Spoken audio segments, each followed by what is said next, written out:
Imagine une grande scène à Paris dans les années 1920. Les lumières brillent, la musique résonne et le public retient son souffle. Soudain, une danseuse entre en scène. Elle bouge avec une énergie incroyable, elle sourit, elle rayonne, et tout le monde la regarde émerveillé. Mais cette femme n'est pas seulement une artiste. Elle va devenir une héroïne, une résistante et un symbole de liberté dans le monde entier. Son nom, Joséphine Baker.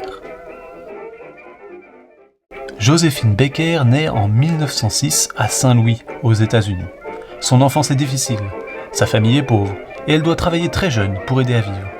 À cette époque, aux États-Unis, il existe des lois injustes appelées ségrégation. Les personnes noires n'ont pas les mêmes droits que les autres. Joséphine en souffre beaucoup, mais elle garde une chose précieuse, ses rêves.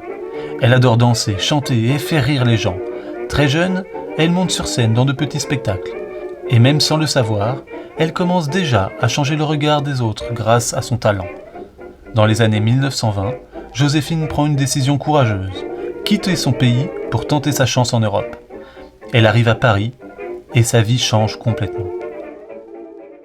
À cette époque, Paris est une ville très vivante, pleine d'artistes, de musique et de liberté. Très vite, Joséphine devient une star du célèbre Folies Bergère. Le public adore sa danse originale, son humour et son énergie incroyable. Et bien sûr, sa célèbre jupe en banane. Mais derrière le spectacle, Joséphine fait quelque chose de très important. Elle montre qu'une femme noire peut être admirée, respectée et libre. Le succès ne change pas Joséphine. Au contraire, elle utilise sa célébrité pour défendre des causes importantes. Elle refuse de jouer dans des salles où les personnes noires sont maltraitées. Elle parle contre le racisme et elle veut un monde plus juste. Elle devient aussi citoyenne française, un pays qu'elle aime profondément. Quand la Seconde Guerre mondiale éclate, Joséphine ne reste pas sur scène. Elle s'engage. Joséphine Baker devient agent pour la résistance française. Elle utilise son métier d'artiste pour voyager et en secret, elle transporte des messages importants, cachés dans ses partitions ou dissimulés dans ses bagages. Elle risque sa vie pour aider la France.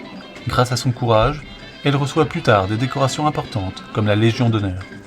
Après la guerre, Joséphine continue de se battre pour l'égalité.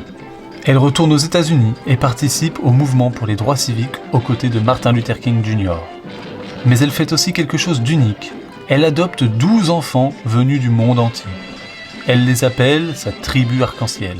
Son rêve, montrer que des enfants de cultures, de religions et de couleurs différentes peuvent vivre ensemble en paix et en amour. Elle les élève dans son château en France, leur apprenant le respect, la tolérance et la solidarité. Joséphine Baker meurt en 1975, mais son histoire continue d'inspirer le monde. Elle a été une artiste extraordinaire, une résistante courageuse et une militante pour l'égalité. Aujourd'hui, elle est même entrée au Panthéon en France, un lieu réservé aux grandes personnalités. Son message est simple et puissant. Peu importe d'où tu viens, tu peux changer le monde. Le courage, la générosité et l'amour sont plus forts que la haine. Joséphine Baker nous rappelle que chacun de nous peut être une lumière, et que cette lumière peut éclairer le monde entier.